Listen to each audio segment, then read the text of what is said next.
consolidation and imperial expansion. Key concept 4.31 states rulers used a variety of methods to legitimize and consolidate their power.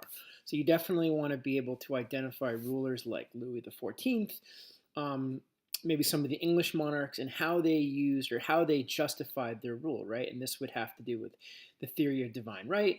Um, it might be, consolidating power, limiting the power of Parliament from an English standpoint, and obviously, what Peter the Great did. So just definitely be familiar with some of the rulers and some of their methods to again consolidating or legitimizing power.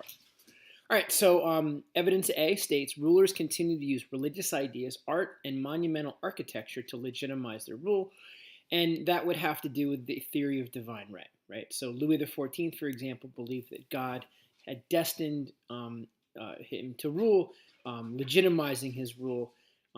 God was responsible for his rise to power. Louis XIV, probably you're not going to have to know too many monarchs, but he's an easy one to remember. Ruling in the mid 17th century, 1643 to 1750. He was known as the Sun King. He believed that the world, the sun revolved around him, or like the sun was the center of the universe. He was the center of France. He was known for his high tax policies, which unfortunately led to a lot of economic problems and eventually contributed to the French Revolution. He's also known for building the palace at Versailles, and definitely I've seen that, and on a lot of past tests, I've seen a picture of the palace and how that represents, his kind of, represents his authority, right? He used that to legitimize his rule. That's a great example of monumental architecture. So if you see the palace at Versailles, that's the concept you want to connect to, using that to legitimize his rule, glorify his rule, strengthen his rule, at least in the eyes of his people. James the First of England, we don't have to know too many English monarchs. I think what you want to remember is that when he was king of England, he actually tried to really consolidate power through this true law of free monarchy, and basically he established this belief that the monarch was free to make laws. Parliament is still the judicial or legislative branch of England's government, and throughout history they've kind of been in conflict with at least during this time the king, and that occurred during the Glorious Revolution in 1642 when King Charles was overthrown by supporters of Parliament led by this guy named Oliver Cromwell. They were Puritans actually. And the dispute was over, how much power Parliament had. And Parliament established the Petition of Rights, which stated that the king could not levy taxes without Parliament's consent, or imprison someone without charge, or quarter soldiers. That means force, citizens to provide, room and board or shelter to soldiers without permission. So again, I think this represents the king, the monarchs of England trying to consolidate power, but they were met with resistance. The Glorious Revolution again is a great example of that. Eventually, after this revolution, Charles was executed because he just would not, go along with Parliament's wishes. Also, the social contract theory. This was used to legitimize the power of a monarch, and was also used to question the power of the monarch. So it kind of has a dual purpose. So in theory, it's this agreement where the people give up their rights in exchange for benefits such as protection, prosperity. In exchange for maybe losing some freedom of speech, again, the monarch or the ruler would guarantee your safety, right? Protect you. In a book called Leviathan, an English philosopher named Thomas Hobbes actually kind of emphasized that this was necessary, that in order for a government to be strong enough, people did have to give up some of these rights, and that there was a contract between the people and the ruler, but it was an understanding that the ruler would have absolute power to basically run the government efficiently, protect the people effectively. Now, John Locke, an Enlightenment philosopher who we've mentioned, you're probably familiar with, he actually kind of saw the social contract theory in a different light. In his book, The Two Treaties of Government, he actually said that that there was a contract, but if the government violated the rights of the people or abused their powers, that the people, thus breaking the contract, that the people had a right and a duty to rebel against that government. And he believed that people were born with natural rights, liberty, life, liberty, and property, and that it was actually the duty of the king to protect those rights. That was the contract. So I definitely would remember these two men. Again, dueling beliefs in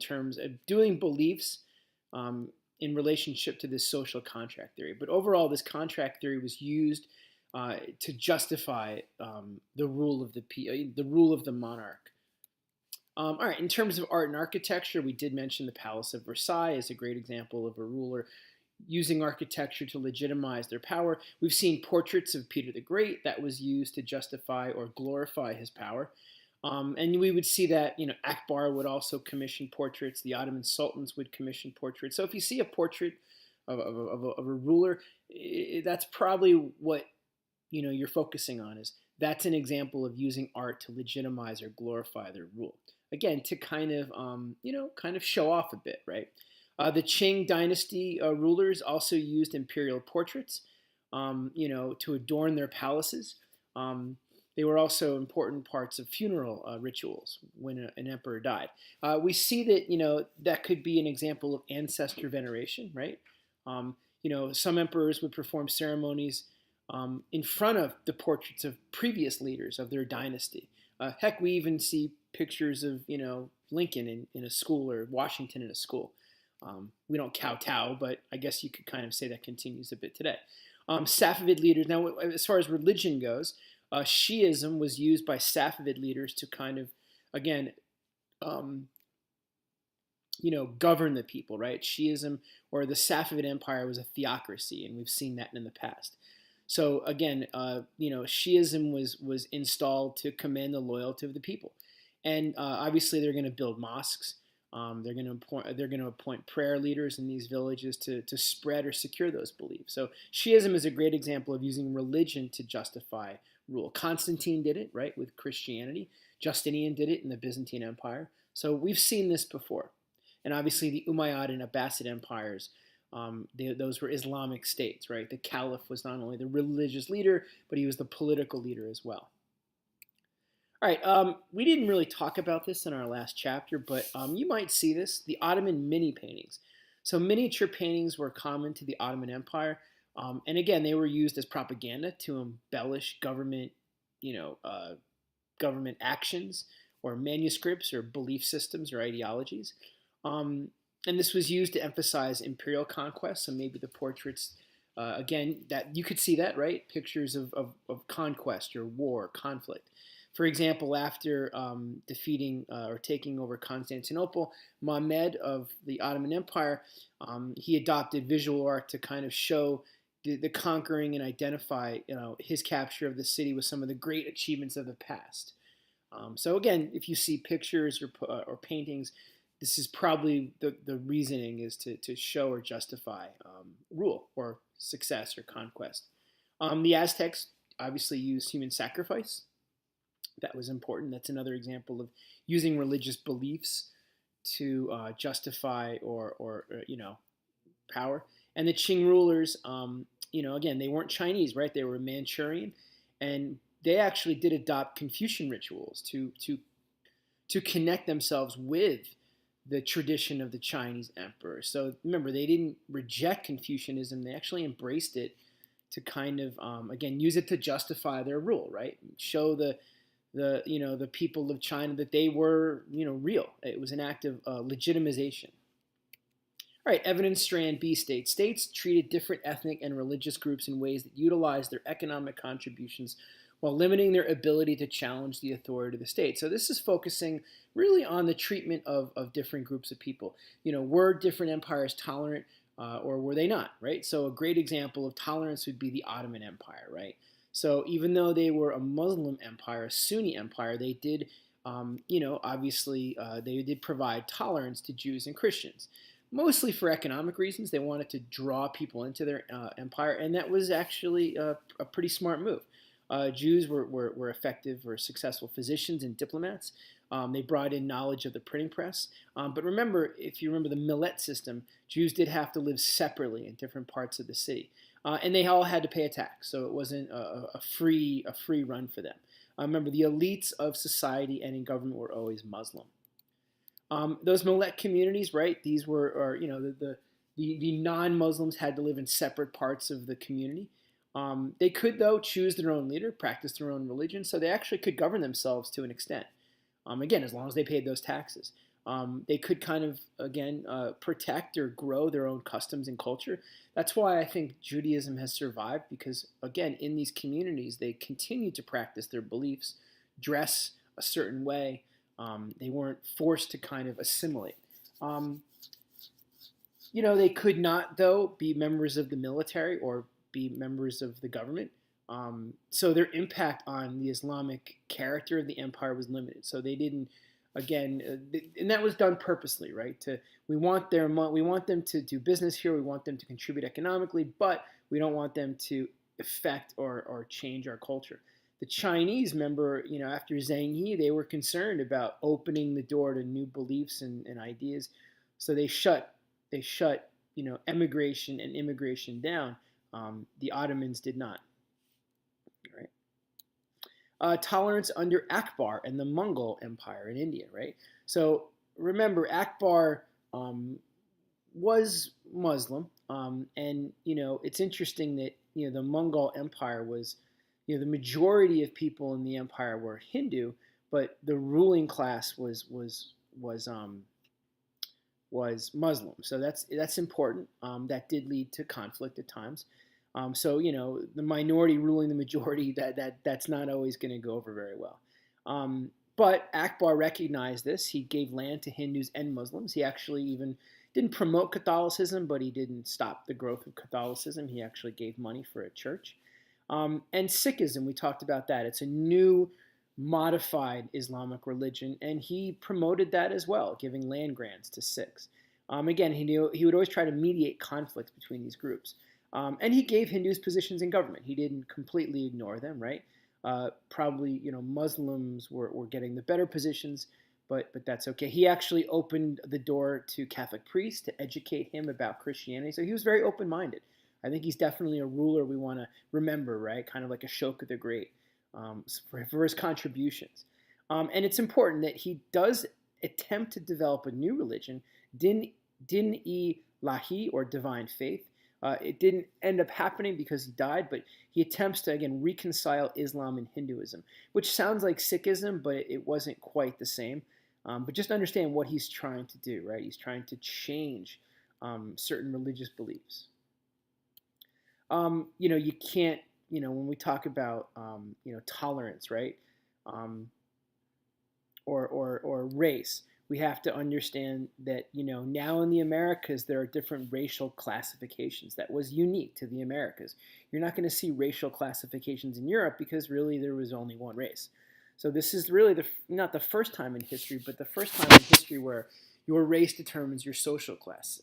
And remember, at the top, you'd have the Peninsulares and the Creoles, and then, on the bottom, you would have the mixed groups, the mulattoes and the mestizos, right? And they're going to be, they're going to be not attacked necessarily, but they're not going to have the same opportunities politically or economically that the Creoles might have, or the Peninsulares. And remember, don't forget, there was tension between the Creoles and the Peninsulares at times as well. So, but that's an important piece to remember, right? Again, we start to see, race determine your social class, not necessarily your remember in India, caste is based on what you did in the past life, and now your social class is determined by the color of your skin.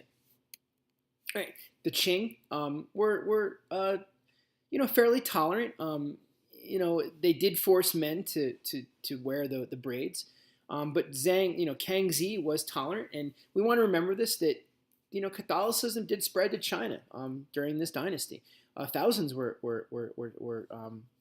converted. So there was great tolerance. But as time would go on, Kangxi's successors were not as tolerant, and a lot of these, Catholics or Chinese Catholics would have to worship in secret. And we talked about Zheng He, right? He opens the door, and then as a result of that, the emperors or the emperors that follow close that door around the 14th century, right? So, the belief was that it would threaten Chinese social order and culture. And they would, like Japan would do also, they would ban the construction of large ships. So you couldn't travel very far. And Qinglong would actually, even though the British could trade in China, it was limited. They could only trade in the city of Canton. And in the next unit, we're going to see there were some battles between the English, or at least the Europeans and the Chinese, over access to China. And in Japan, again, toleration at first. There was Christian worship, but it was eventually banned by Hideyoshi, one of those daimyos who became a shogun, mostly because those converts didn't behave very well. They went after Buddhist shrines. And so missionaries were expelled by about 1587. And then pretty much by the 1600s, complete isolation, very limited travel abroad for the Japanese, and also very limited travel, into Japan. Again, early on, they were able to come and trade, but eventually by the 1630s, that was it. Foreign books were prohibited. No more building of large ships. By the early 1800s, though, the United States will make inroads to Japan. So it won't last that long, probably another 200 years when Japan is opened up again. All right, Evidence Strand C states, the recruitment and use of bureaucratic elites, as well as the development of military professionals, became more common among rulers who wanted to maintain and centralize control over their populations and resources. So I think this is important, the recruitment and the development of military professionals. So examples of that would be the Devshirme and the Janissaries, right? So that would be, the Devshirme would be, and this is the Ottoman Empire. If you recall, we had seen this with the Mamluks during the, Abbasid Empire. The Ottomans would, as they would conquer Christian communities, they would pretty much enslave young boys, right? Force them into, their society. They would be taught the Turkish language, and they would convert many to Islam. They would then take positions in government. So they weren't slaves per se, but they were kind of forced into this world, or this community. So those would be Devshirmes. Now, some of those Devshirmes would then become Janissaries. Janissaries were, again, these same boys who would then become a part of this elite military unit, again, called Janissaries. And they were very effective fighting forces. And they would use that gunpowder and those firearms to really help the Ottoman Empire grow. Don't forget, right? The Ottoman Empire, the Safavid and the Mughal empires, they were able to make these gains because of gunpowder, weapons. But the Ottomans also had this elite fighting force known as the Janissaries that contributed as well. All right, Evidence Strand D states rulers used tribute collection and taxing to generate revenue. And so, pretty much every empire did this, nothing new. Here are a few of the empires that were known for collecting tribute: the Aztecs, the Mongols, obviously. The Ottomans taxed peasants, right? So remember, a tribute would be a conquered people. A tax would be on maybe your own citizens. The Safavids collected taxes from non-Muslims. The Zamindars were used by Akbar to collect taxes. Remember, they would skim off the top to build up their own local armies. And Qinglong's bureaucracy over time became very corrupt and started to levy high tax. And that led to a peasant rebellion known as the White Lotus Rebellion. And also, don't forget the Cossack Rebellion. That was also a result of Russian taxes. So, maybe talk about the effect of taxing. Could be the building of infrastructure. We saw that in our DBQ on China. And also, again, leading to resentment on behalf of the lower classes. And that led to two rebellions. All right, key concept 4.32 states, imperial expansion relied on the increased use of gunpowder, cannons, and armed trade to establish large empires. And now we're talking about the gunpowder empires, the Chinese empires. They're growing in size because of the new weaponry. Evidence A states Europeans established new trading post empires in Africa and Asia, which proved profitable for the rulers and merchants involved in new global trade networks. But these empires were also affected the power of the states in the interior West and Central Africa. So when we talk about European trading post empires in Africa and Asia, we talk about Portugal. And remember, Da Gama is the first European to sail into the ocean, and along his way, he establishes these trading posts, these forts. And that's going to affect Africa mostly negatively. So again, the trading posts, this is going to allow Europeans to make inroads into the Congo and Benin kingdoms. We know that from local artwork. They're going to be trading gunpowder and other weapons with, African kingdoms. That's not going to necessarily be good for Africa. Malacca, we've mentioned that a few times. That's this port city in Malaysia that now became, it falls to the Portuguese. Another effect of this exploration or this, colonization. But that did allow the Portuguese to monopolize the spice trade. So overall, be able to articulate the effect of slavery on Africa, and not just slavery, but the entire trade system. Prior to European trade, mostly, women were the interest item. Now we're going to see women, men, and children who are going to be enslaved. So there's a change, and that's going to affect the populations. You're losing young African peoples. That's going to affect future generations. As you bring more men into the Americas, that's going to lead to a loss of obviously a certain gender. That'll lead to more polygamy. Women's roles will change. They'll have to take on some of those male roles in society. Obviously, Civil War, gunpowder and guns. We talked about the Dahomey state using these weapons to kind of attack neighbors. And we've mentioned King Afonso, who was concerned about this, right? He wrote a letter to the Portuguese kind of saying, back off. He was concerned about this depopulation that was occurring. All right, evidence B states land empires, including the Manchu, Mongol, Ottoman, and Russian, expanded dramatically. So definitely be able to kind of highlight the main points of these empires. So we talked about Russia. We focused mostly on Peter the Great, how he westernized Russia. He brought European influences over. He kind of was interested in the Enlightenment. He didn't make his state more democratic. But he definitely wanted to bring European culture and economics into his, empire.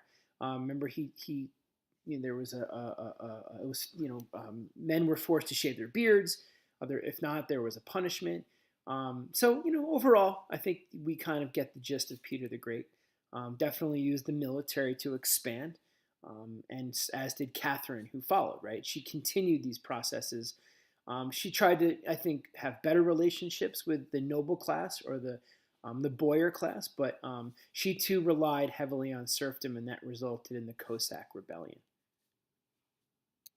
All right, the Ottoman Empire, they were a Sunni empire, another gunpowder empire. The peak of power was under Suleiman, right? They basically kind of overtook the old Byzantine Empire for the most part, not including, the Middle East. But Southeast Asia, Central Europe, Western Asia, very prosperous empire. Istanbul was now the capital, formerly Constantinople. Strong central government, definitely a continuation. A strong military. Don't forget the Janissaries, right? And coffee houses, right? They would actually, traders or ambassadors would meet and they would discuss policy in coffee houses, kind of like how we do today.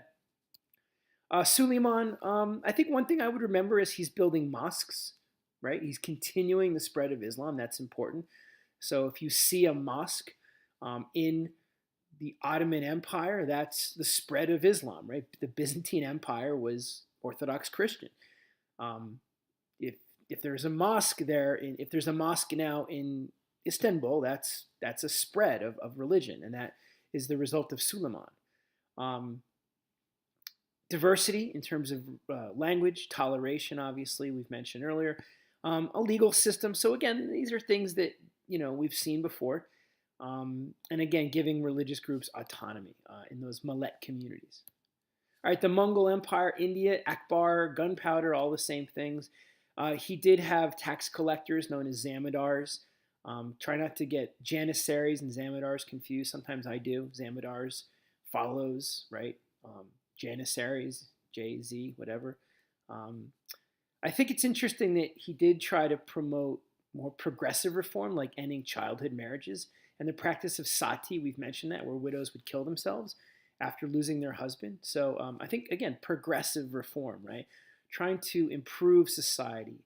We've mentioned trying to combine or bring Islam and Hinduism together in his belief system called Din-i-Lahi. But overall, it was a very prosperous, very effectively governed state going forward. The Safavids, right? A Shia gunpowder empire, often in conflict with the Ottomans. That's important to remember. That continues today, right? So the Safavid Empire today would be kind of Iran. The Ottoman Empire would kind of be part of Iraq. And even today, Iraqis and Iranians don't get along because of the Shia-Sunni split. Iran is a Shia nation.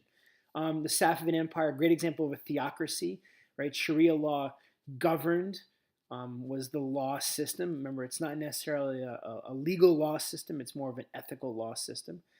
Um, Now, the Ottomans did follow Sharia law, but the Ottoman Sultan was not necessarily a religious leader, right? He was a follower of Sunni Islam, but not a leader. In the Safavid Empire, the ruler, the Shah, was both, right? That's important to remember. So it was the opposite of secularism. And then the Qing, right? So the Qing were actually Manchurian. There was an invasion. Um, they were very, strict in terms of allowing the Chinese to learn Manchurian language or certain customs. Um, Not a lot of equality in a sense, but they did allow the Chinese to kind of participate in government. Um, and that's about it, right? The Ming, forget the Ming, right? I haven't mentioned that. They were big silk traders. It's during this dynasty we have Zheng He. Great expansion right into Mongolia. They build the Great Wall of China in response to the past Mongol attacks. I remember they follow the Yuan dynasty, which is the Mongol dynasty of Kublai Khan. And the Ming reinstate old Chinese ways. So there's a change, right, between the Khanate Chinese Empire and now the more traditional Chinese empires. They reestablish a national school system, a civil service exam that was taken away, and they continue or reinforce Confucian beliefs. And they actually prohibit Mongol dress and Mongol names. Right, Evidence Strand C states European states established new maritime empires in the Americas, including the Portuguese, Spanish, Dutch, French, and British. So definitely be familiar with these American colonies. The French did not have permanent settlements. They had positive relationships with natives based on the fur trade. And we're going to see French colonies in Haiti, right? They did enslave the people, so they were not free from that. But they had better relationships with Native Americans. The British colonies had poor relationships with natives. They had permanent colonies, obviously the 13 colonies. They came over here for a variety of reasons, including religious freedom, the Puritans. They did rely heavily on British finished goods, so the British colonies were served a mercantilist purpose. The Spanish in America were known for their conquest. The Aztecs were wiped out by Cortez in 1519, and the Incas were wiped out by Francisco Pizarro in 1532. Disease, weapons, strategic maneuvers. Disease was more of a factor in the demise of the Incas, but again, kind of two groups that we could, remember. A negative effect, right, in terms of the impact of Spanish conquering. All right, the environmental effects, definitely want to be familiar with that, right? So the Columbian Exchange had a negative effect on the depopulation of the Americas, but it also led to environmental problems like erosion, overgrazing leading to that. Don't forget, cattle and pigs are coming over to the Americas and eating the grass.